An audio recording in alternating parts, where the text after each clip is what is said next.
Thank you, Deputy President. My matter is for the Minister for Child Protection. It relates to child reunification issues. As everyone will know here, we debated a bill around a fortnight ago that included some very worthwhile changes in a COVID-related context to the normal 2-year limits on the arrangements for reunifying parents with children in out-of-home care. As I said in my speech at the time, those changes from the government represented very important recognition of the interests of many families and other stakeholders in the child protection field. However, my constituents, and in fact stakeholders from across the state, are continuing to raise what they see as some other ongoing problems with the reunification regime, especially amid the COVID restrictions. These range very widely, so I won't be able to cover anything like all of them at this time.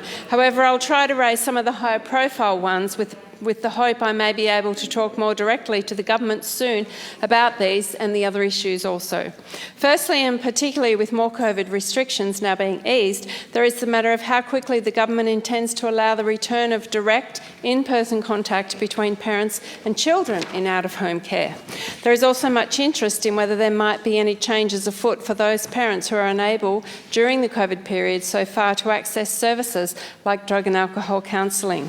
Obviously, this access is often crucial to improving their ability ultimately to safely and effectively care for their children.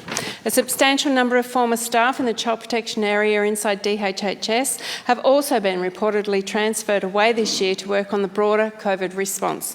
Accordingly, there is widespread interest in whether, when and what percentage of those staff are being returned to child protection, including specifically to help administer the child reunification arrangements. Finally, for now, it's my impression there were a number of cases in early 2020 where safe reunification of families had been approved and or was being planned, but was then prevented because of the advent of the COVID restrictions in Victoria.